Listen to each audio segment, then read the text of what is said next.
Welcome back, Guardians, to another guide. Today we're going to talk about one of the new grenade launchers you got through Season of the Hunt. Today we're going to talk about the Blast Battue, or however you really pronounce it. I have no idea. Blast Battue, Battue, Banjo-Kazooie, I don't know. Let's go with Battue. So the Banjo-Kazooie grenade launcher is one of the new weapons you can get from Season of the Hunt. It comes with an assorted array of perks, all of which are fairly decent but not really that great. However, considering there aren't really any good sources outside of Iron Banner to get a good grenade launcher, this is probably one of the better ones you're going to be able to get, at least for PvE. I mean, for PvP, using a grenade launcher for your heavy? Yikes. So let's talk about all of the good stuff that is PvE. So to start off with, the Blast Battue comes with the following weapon stats. It has 44 stability, 47 handling, 46 reload speed, 44 velocity, and 30 blast radius. It fires 120 rounds per minute and can hold 5 grenades in the magazine. It also has a decent amount of aim assist, clocking in at 63, and a fairly low zoom, coming in at 13.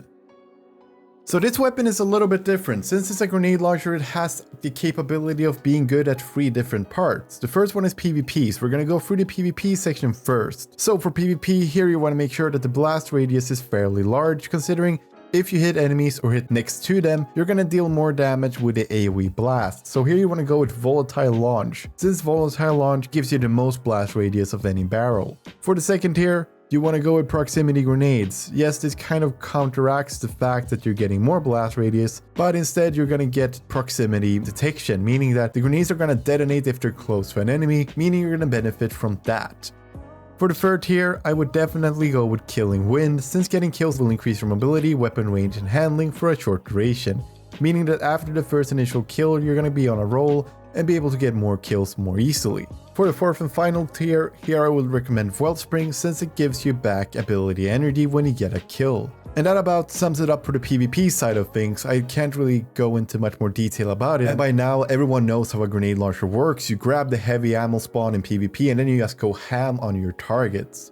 The really interesting thing with heavy grenade launchers is in PvE, because here there's 2 different things you can do with them. Either you can use them as a boss DPS weapon, or you can use them as an ad clearing weapon. So let's start with the ad clearing weapon type of grenade launcher. Here you definitely want to invest in more blast radius. Therefore, once again, you would want to go with Volatile Launch.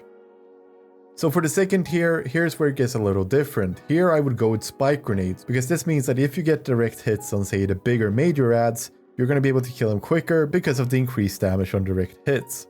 For the third tier, here it's gonna be Clown Cartridge. The reason why I have Clown Cartridge is because you're going to use this as an ad clearing weapon, meaning that you can take your time to reload, and when you do, you'll hopefully get more rounds into the magazine than its max capabilities. So this is a great choice. Stick with Clown Cartridge for this one. And finally, for the last tier, if you want to get even more AoE damage, then I would definitely recommend that you go with the new perk Chain Reaction. Here, each final blow with this weapon creates an elemental damage explosion, kinda like how Dragonfly works, only with a grenade launcher.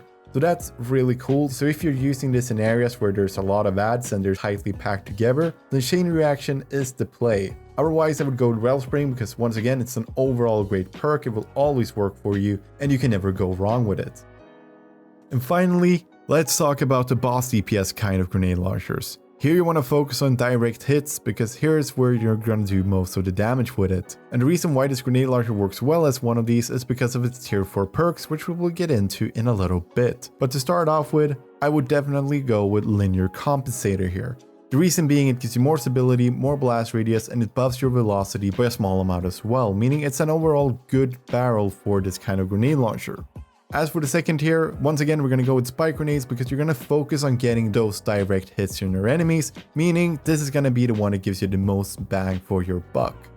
For the third tier, here's where it gets different. Since we use a tier 4 perk that doesn't work with Clown Cartridge, we're not going to use Clown Cartridge. As a matter of fact, you might actually have a better time by using either Quick Draw or Threat Detector. Threat Detector works if you're going to DPS the boss and you have ads close around you. Otherwise, Quick Draw is going to be better because it reduces the time it takes for you to ADS, and it also reduces the time it takes for you to swap to and from this weapon, which will synergize really nicely with the fourth and final tier of perks. And why I didn't take Clown Cartridge is because of auto-loading holster. Auto-loading holster is what makes a good grenade launcher for boss DPS. The reason is that you're gonna pump out all of your rounds, then you're gonna swap into your special weapon, which would probably be a slug shotty or a sniper. Then after firing a couple of rounds, you're gonna be able to swap back to this grenade launcher and keep firing without having to reload. And using this for boss DPS will be really good for you. So I highly recommend this combination if you're gonna use it for boss DPS. And with that being said, what do I think about the actual grenade launcher? Well, it's actually good. I have a lot of better grenade launchers that I've farmed, but due to Bungie, removing them and sunsetting some of them and making it impossible to get some of them, kind of like Interference 4, I think this is a good substitute. If you don't have a good grenade launcher for DPS, I highly recommend that you get this one, especially for boss DPS, and if you want to try out a new perk for ad clearing capabilities. For PvP, well, I can argue the pros and cons of this compared to other grenade launchers, but in the end, it's a grenade launcher, it's gonna slap anything it hits. It's just another option for you to consider if you want to try out something new. And with that being said, I want to ask you guys a question, and that is, what do you think about the Battue? Let me know in the comments down below. And as always, if you did enjoy the video, then liking the video and subscribing to the channel is a great way to stay up to date on all the latest uploads. It's also a great way to support the channel itself, so hit that subscribe button, you won't regret it. And with that being said, I want to wish you the very best of your day, and I will see you next time. This is TCSpectre, signing off.